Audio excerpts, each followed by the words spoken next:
무조건 정인이라고 해서 받는다. 정인을 어떤 콘텐츠에서는 무조건 어머니, 학업, 문서 뭐 이런 쪽으로 결부를 시키더라고요. 그 뜻이 틀린 건 아니에요.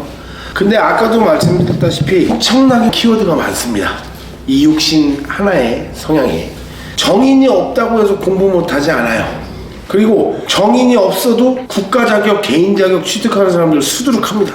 어떤 조합을 봐야 되는 거죠. 이 인성이라는 게 뭐예요? 누가 나한테 어머니처럼 주다, 받다가 될 수 있어요. 그런데 이 정인이라는 기운도 밸런스가 깨져서 기운이 강해지게 되고 여러 개가 된다면 오히려 내가 줘야 되는 경우도 발생해요.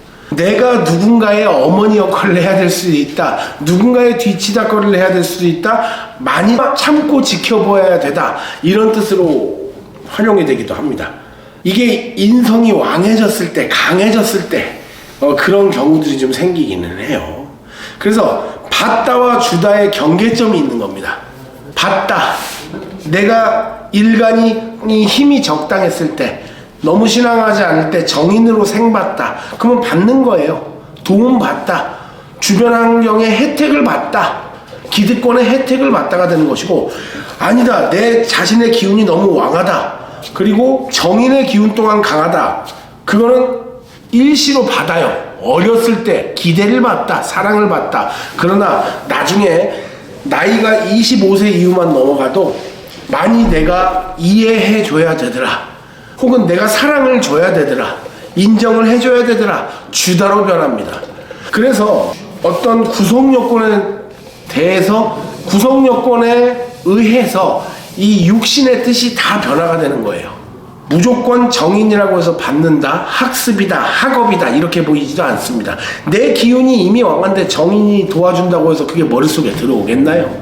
오히려 내가 가진 것들을 주는 것에 적합하죠. 그렇기 때문에 이 육신에 대한 기운은 그 구성 요건과 조합을 반드시 봐야 되는 것이지 단편적인 하나로 해석하지 않습니다. 어떻게 이루어질 경우 이 정의는 어떻게 그 안에서 발효가 되는 걸까요? 어떤 일들이 발생할까요? 이런 것들에 대해서 이야기하는 게 더욱더 유익하다고 보는 것이죠. 일단 자격, 학습, 어머니 이 말도 절대 틀린 말은 아니지만 더 많은 키워드와 나름대로 정확성이 있는 키워드로 들어가려면 저기 사주 구성 요건의 조합이 좀 많이 필요하다고 생각이 듭니다. 정인이라는 거는 이런 문제점도 있어요. 계획을 세우고 생각을 많이 하고 그런 것들에 대해서 알아본다. 거기까지 하는 거고 그 다음 이런 기운들은 좋지만 활동성이 줄어들 수가 있습니다. 그래서 생각과 계획은 짜놨는데 움직이지 않아서 시기와 타이밍을 놓치다. 이런 식이 될 수도 있어요. 내가 계획하고 꾸며놓은 만큼 활동이 잘 나오질 않다. 다시 생각하게 되다. 그러면은 이런 경우도 돼요. 장고 끝에 악수든다.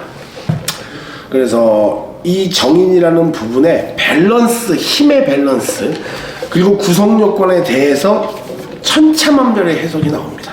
다른 육신 성분들도 마찬가지입니다.